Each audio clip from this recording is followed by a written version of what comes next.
Bonjour, mon nom est Coralie Bombardier et mon projet est la valorisation des plantes indigènes en milieu urbain.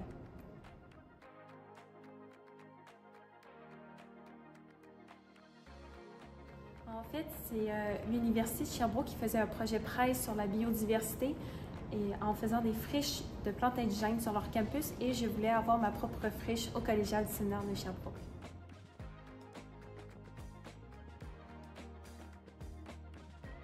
Premièrement, les étapes étaient de choisir les plantes. Donc, nous avons des rudbeckies lacinées, nous avons des asclépiades communes, nous avons des eupatoires maculés et nous avons aussi des astragales du Canada en ce moment qui ont bien germé.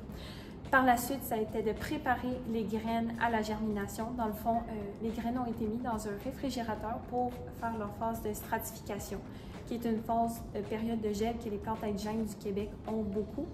Et ça va nous permettre une plus grande germination justement des plantes. Par la suite, moi j'ai parti mes germinations en milieu contrôlé pour augmenter justement le taux de germination. Et pour s'y faire, j'avais mes plantes dans les sols terreux avec du vermiculite. J'avais des lumières et je les arrosais fréquemment en vérifiant la température qu'elle soit constante.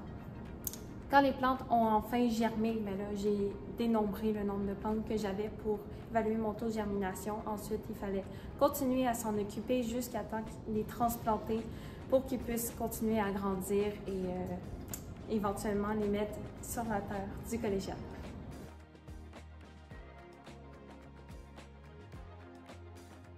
Donc, l'objectif de mon projet est de valoriser justement les plantes indigènes, comme j'ai dit plus tôt.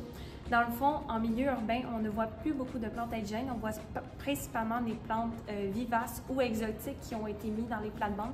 Le problème avec ça, c'est que non seulement on diminue la biodiversité du Québec, mais aussi celle des insectes ou des animaux qui suivent la chaîne. Par exemple, on a l'asclépiade commune, qui est une plante indigène du Québec, qui est indispensable à le développement du monarque. En effet, celui-ci va pondre ses œufs sur les feuilles de l'asclépiade et les chenilles vont justement manger ces feuilles.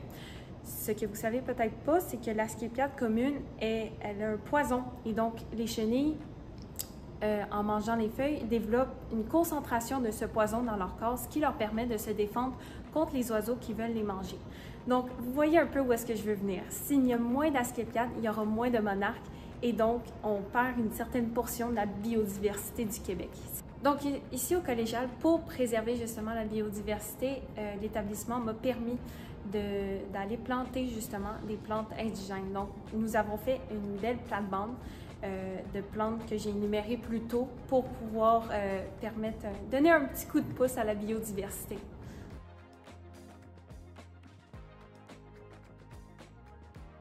Comme nous l'avons dit plus tôt, mon projet est en partenariat avec l'Université de Sherbrooke, qui est le projet presse de la valorisation de la biodiversité. Et ils ont été d'une grande aide en subventionnant mon projet, justement, avec soit l'achat des graines ou la serre qui m'a permis de contrôler un peu la croissance, justement, et même des techniques pour accroître, justement, mes chances de taux de germination.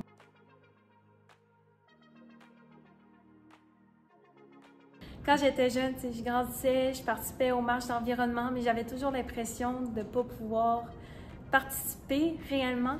Puis là, avec mon projet, là, je me sens vraiment responsable d'une certaine façon et activement en train d'aider la Terre parce que non seulement la biodiversité, c'est très important pour moi. Je m'en vais en écologie l'an prochain, mais en ayant la plate-bande de plantes indigènes au collégial, j'espère inspirer d'autres jeunes à initier d'autres mouvements comme moi pour préserver notre terre, qui est la seule maison que nous avons et un bijou naturel.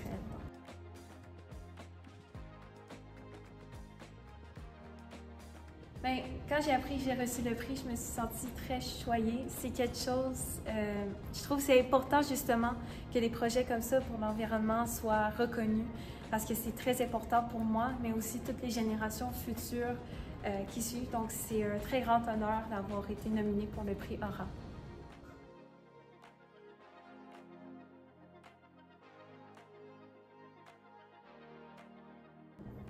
J'aimerais remercier les membres du collégial, donc Claudie Théberge, Camille Auger et Anna Garnon, de m'avoir aidée dans ce projet-là et embarquée dedans. J'aimerais aussi remercier l'Université de Sherbrooke de m'avoir encadrée pour pouvoir bâtir ce magnifique projet.